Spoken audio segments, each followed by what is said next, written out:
Why is every girl's girl you know the biggest misogynist you've ever seen? Why do girls hate women?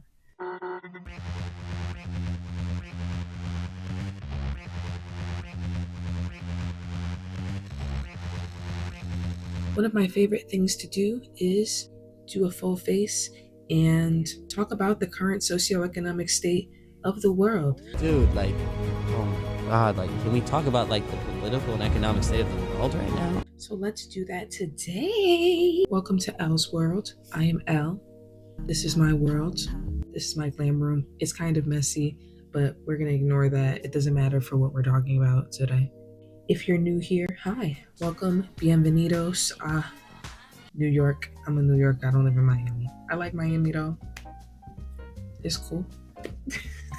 Welcome. This is my channel where I talk about whatever I like. And I am verbose.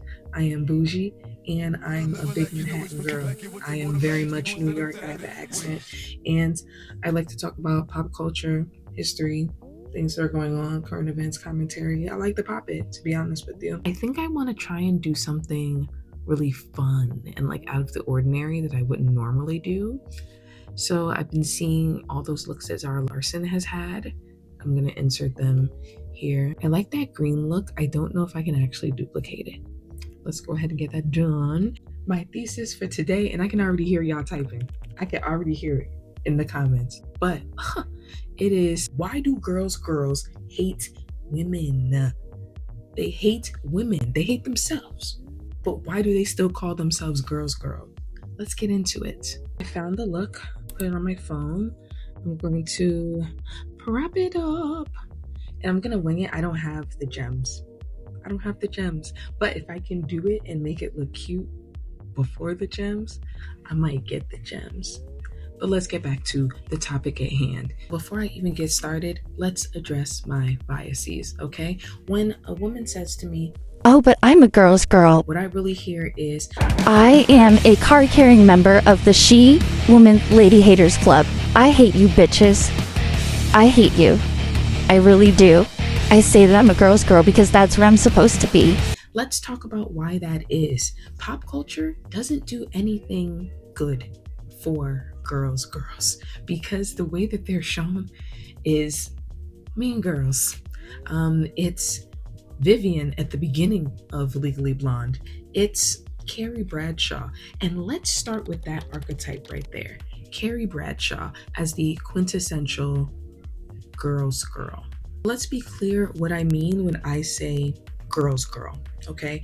I don't necessarily mean that like they're feminists and they love all women and whatnot, because we already know that's not the case for most women. That's not even the case for me. I love women, but some of you bitches are weird.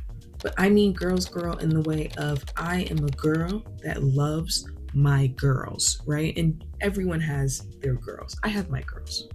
I would put them on the screen, but I'm big on cybersecurity, so you're never gonna see my girls. Sorry.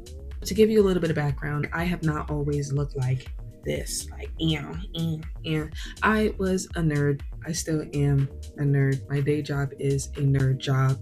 That's just my thing.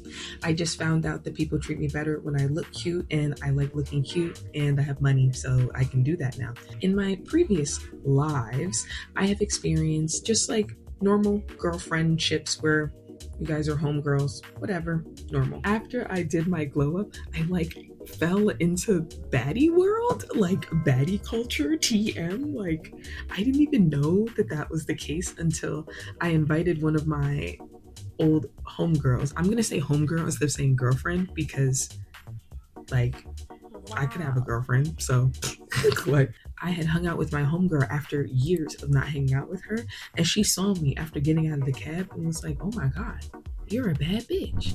And I was like, "I'm a bad bitch?" I had no idea. I had no idea. I was just walking around getting all my things done because really to me, it was never about becoming a bad bitch. It was more like I knew when I was growing up that I would want to be a girl who was going to get her nails done every week and getting her hair done and doing all those things back and forth. So I just leaned into that.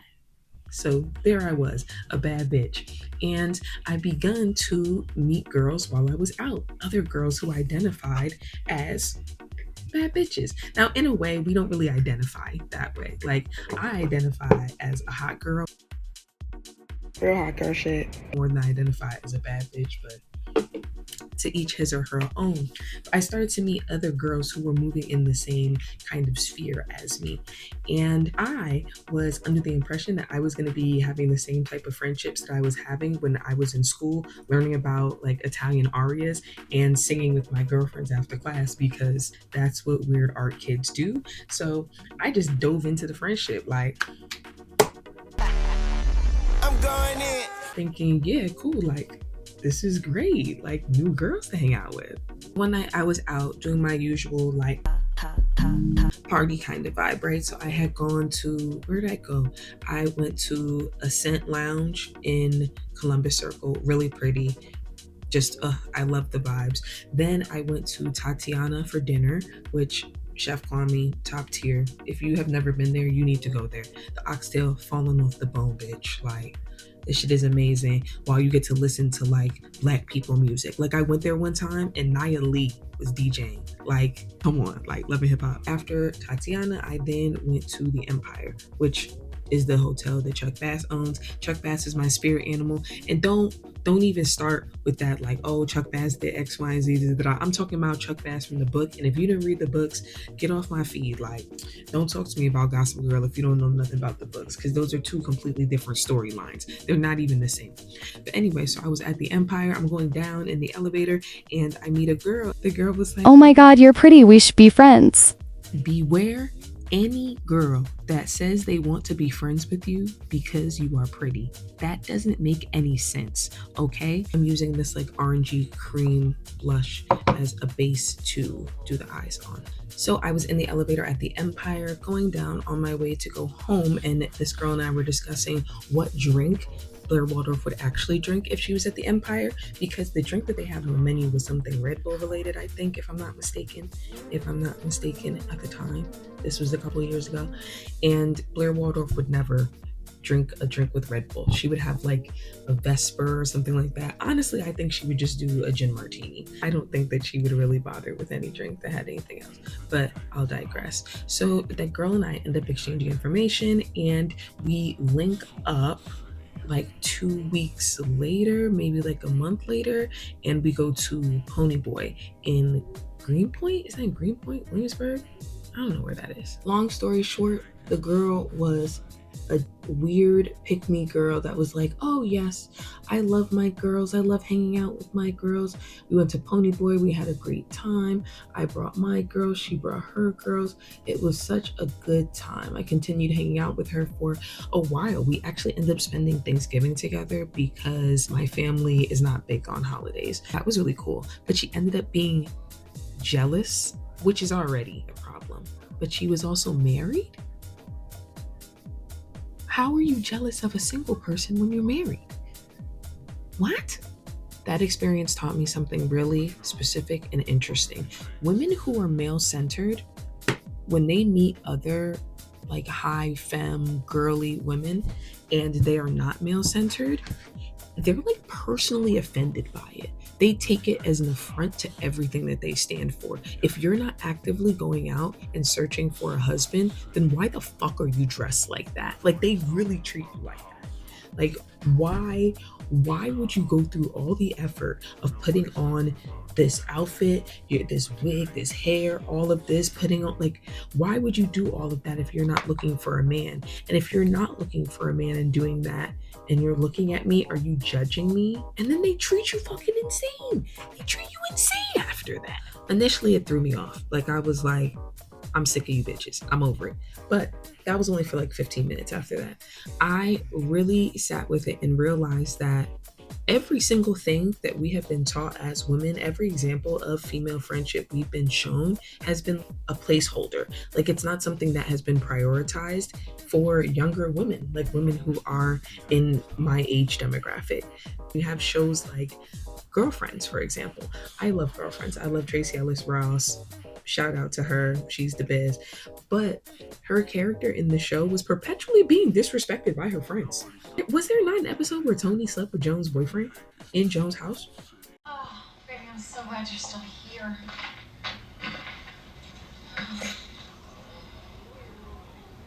Okay, look, baby.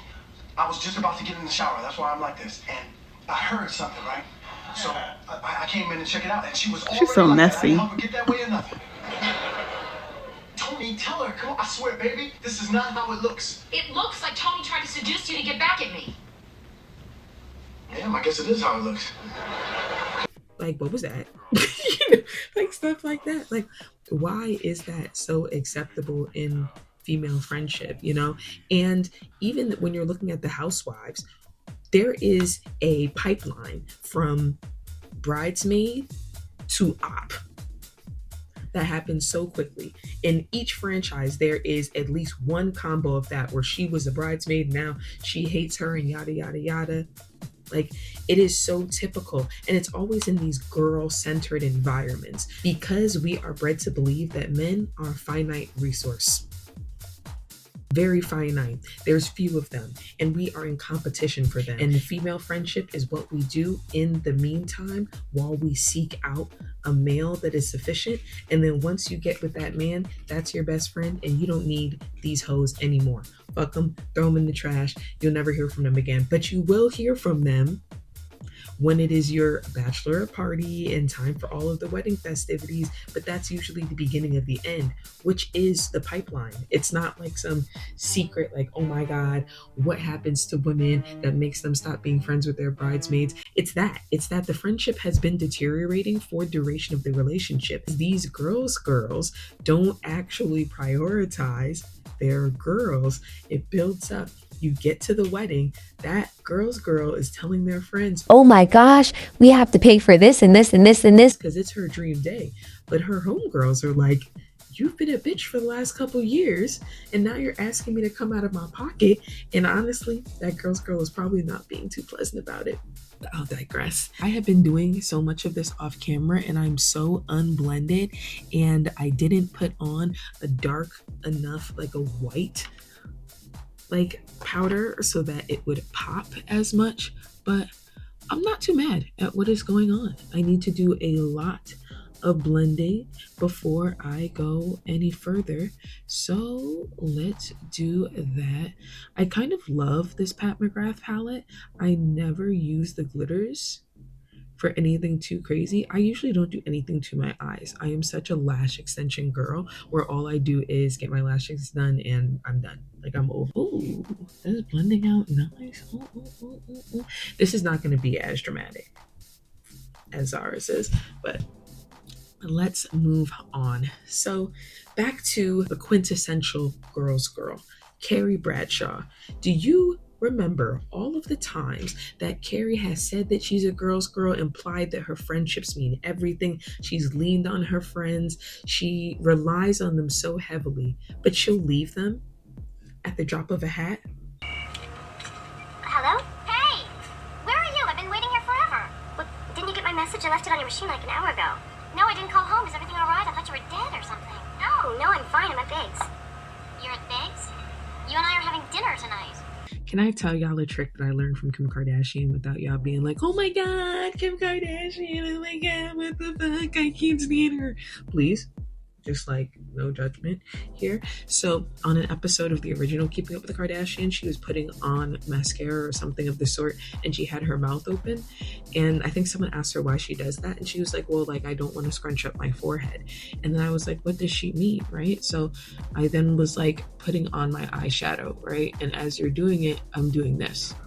But then if I just open my mouth instead, you saw that, right? I'll do it again. Look at the creases in my forehead. Oh my God, no, I don't want to get Botox. Smooth. Thanks, Kim. But where was I again? I was talking about expectations of women. In girl world, friendships are really there as placeholders. With that in mind, let's talk about what's currently happening with men, the male loneliness epidemic, if you will. By the way, as an aside, I saw such an interesting TikTok, but it was this guy who was talking about how he was hanging out with a bunch of, but like sex workers, not like just a term for women, like actual S workers. You called me basically a prostitute. You said I was like Holly Golightly. You said breakfast at Tiffany's. And he was explaining the male loneliness epidemic to them, and they weren't getting it because they were just like, well, male loneliness, like that, like is what our job is. Like, what do you mean epidemic? Like men have been lonely forever. What are you talking about? Like, and it was so funny to me. So I'm like, well, yeah, like that's part of why I think it's stupid too. Like men have always been lonely. But in that same vein, men are lonely. Men are broke. They're broke. And when men are broke, it's different than when women are broke.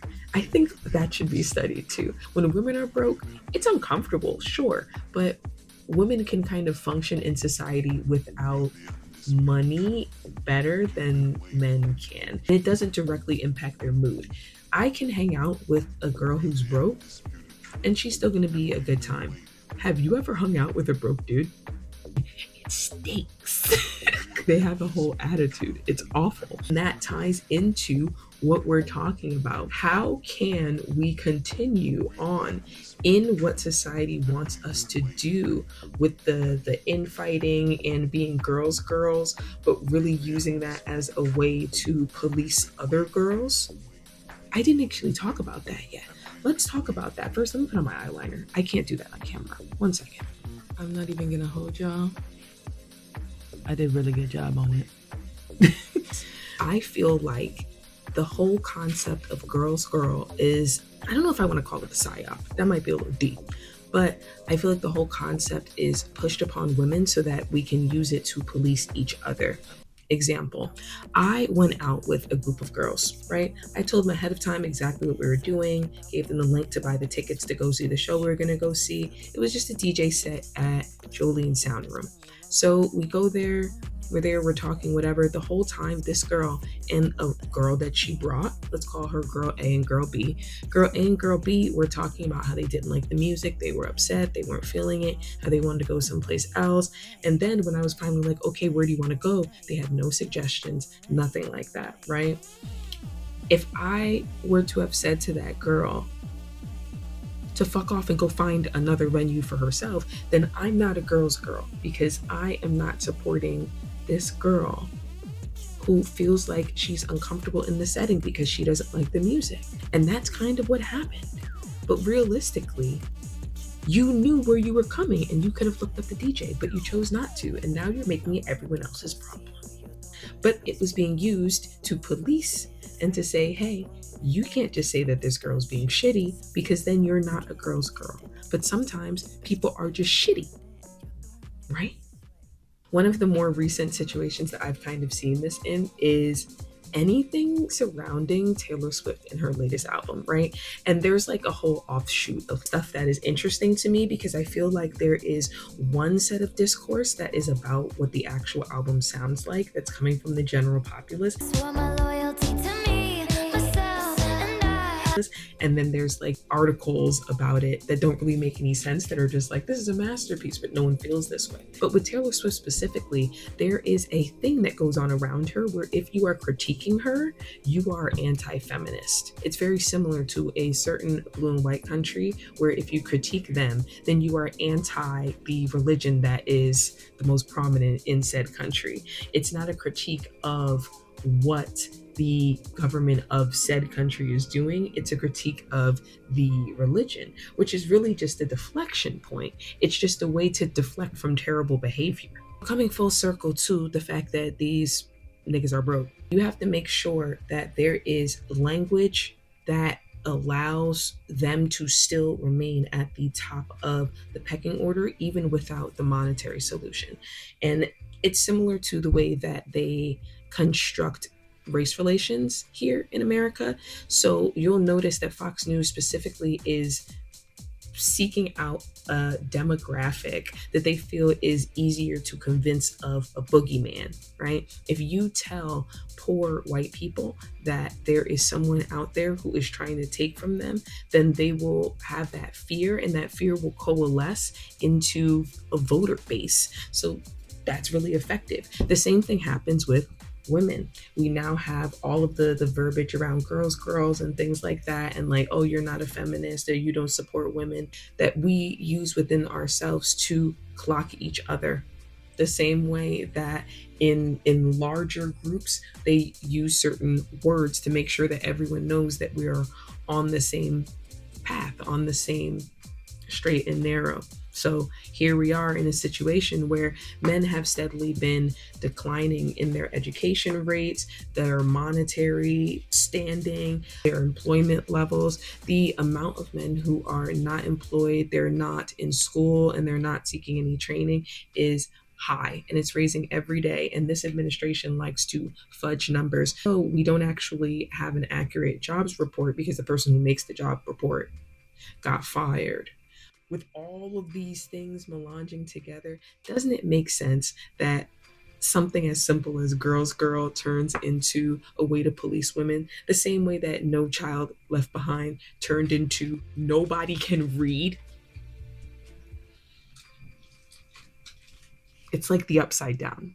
So I think what I'm saying happened is that these men became broke, and it's been declining over time. And the things that they have been saying to women about men have actually been coming true, that they're a finite resource. Being able to find a man in this day and age that is liberal, has money, a provider mindset, their own home, their own access to material goods and things of the sort is near impossible, especially if you're in a major city. And with women out earning men, it is more likely that a woman is going to have all of the things and the man is not going to have the things. And that throws off the entire equilibrium of what it is that we've learned as women in society. Let's pause and do my concealer. So I think that in this look, there's a lot of blush going on. So I am going to do like a regular color on the outside, but then I'm gonna do this Rare Beauty blush out here, and I think it's gonna do what the look was doing. We need to bring back the girls just doing makeup and sitting at home. I love this. This is so therapeutic. Like, it's a Wednesday at 7:30 in the evening. I might go out to dinner after doing this makeup. Maybe not. Maybe I'll just order in. But I'm just trying a new makeup look, because why not? How can you be good at makeup if you only do it when you go out? And then you'll be out having a white cast looking all crazy and being like, I don't know why it's bad, because you didn't test it out first. What's wrong with you? Like, get it together. As this dries down, where are we now with this?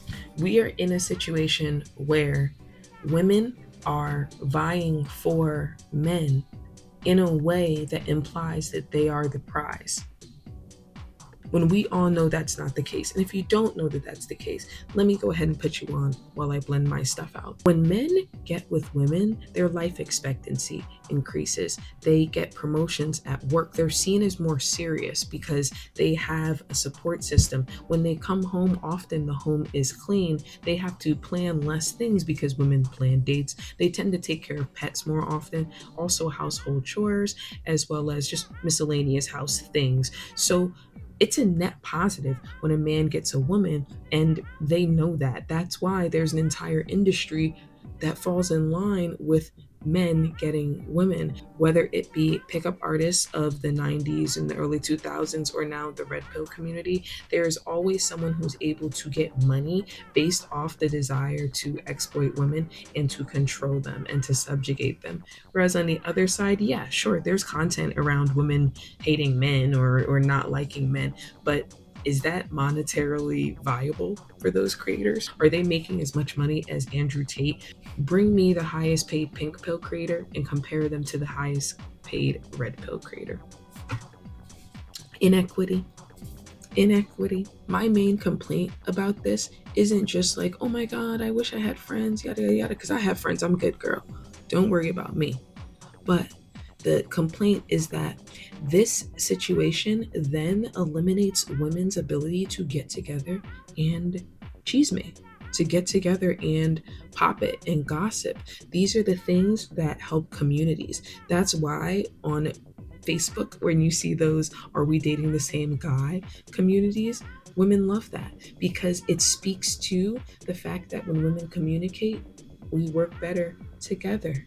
We distribute information when we work together, when we are an ensemble as opposed to a solo cast. I understand that Beyonce is great as a solo artist, but would you love Beyonce if she was never a part of Destiny's Child? Women working together and having conversation is the opposite of what men want us to do. So they continue to reward women who call themselves girls because they uphold the patriarchy in female-led circles.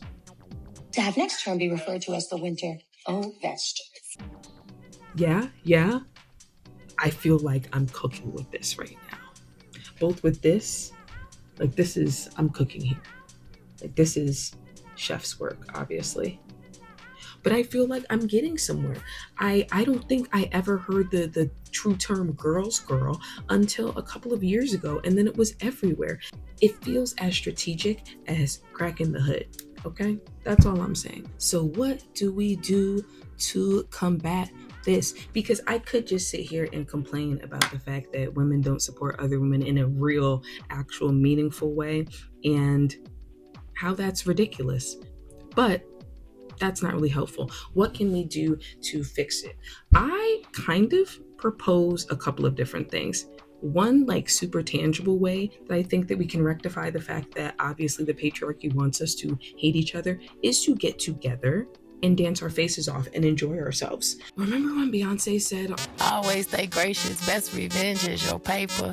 I think that is true, but I think enjoyment, like enjoying yourself in the face of, is a way to subvert. And I think that us girls need to be more subversive. That's really what I'm saying with this entire video essay. Women need to be more subversive. We need to actually become girls and not do this whole, oh yes, I support women until you get a boyfriend and then you abandon them. Nope. That's not how that works. What is the solution? How do we fix it? What are we doing?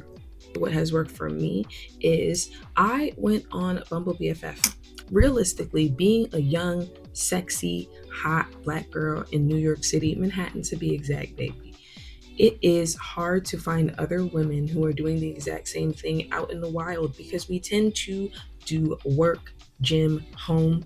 Maybe we have a third space, but there's not a lot of overlap. We're just gonna run into people naturally. And when you're out and about and you are looking good, the women that you tend to meet are out and male-centered. So I got on Bumble BFF and I kissed a whole lot of frogs, girl. I don't recommend online dating, friendship searching, anything like that. This is gonna be my little like side, I don't know, cybersecurity moment. So let me go ahead and get on my nerd shit. Where are my glasses? Let's talk about why women should not be on dating apps, okay? These apps are making money off of your back, literally. They are taking your name and all of your personal information, where you went to school, your age, your neighborhood, because it's proximity based, and they're shooting it out to all these different men in the area, where the only reason why they're on here is because they want to date. That's the only pre-qualifier for them to be on this app. There's no, oh, they have to make a certain amount of money or have a certain amount of education or not be crazy. It's just, I want a woman to date. I want a woman of my own. Let's say that I'm hanging out and I am in Chicago and I'm on Miracle Mile. I'm hanging out, I went, got some cupcakes from Magnolia, and now I'm shopping. And I open up my Bumble app. It's going to show me to all the men in the area. What happens if there's a man who happens to be swiping that sees me? He now knows my name, my age, where I went to school, all types of information. That's just not safe.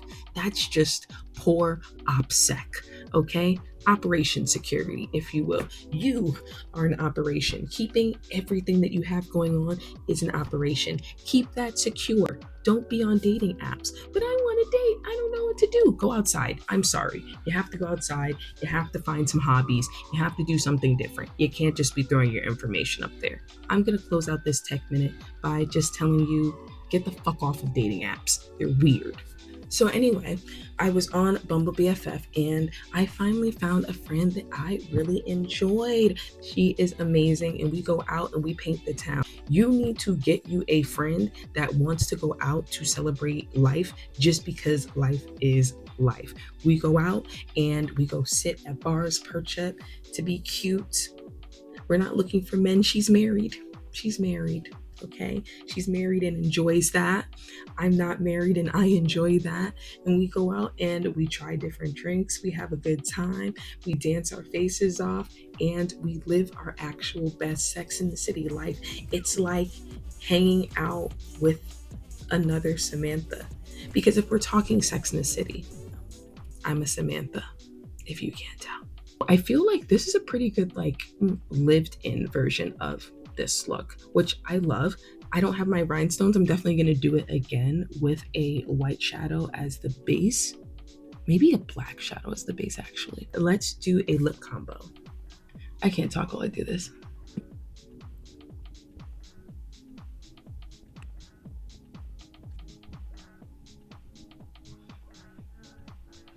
I'm kind of liking this. I'm not even gonna hold you. Here's what I recommend as a solution to the problem to tie it all in a bow. Women need to be going outside and women need to be making their own money. Those two things negate the fact that girls hate women, because they just do. We explained why, we went through it. It's cool if you used to call yourself a girl's girl, that's okay.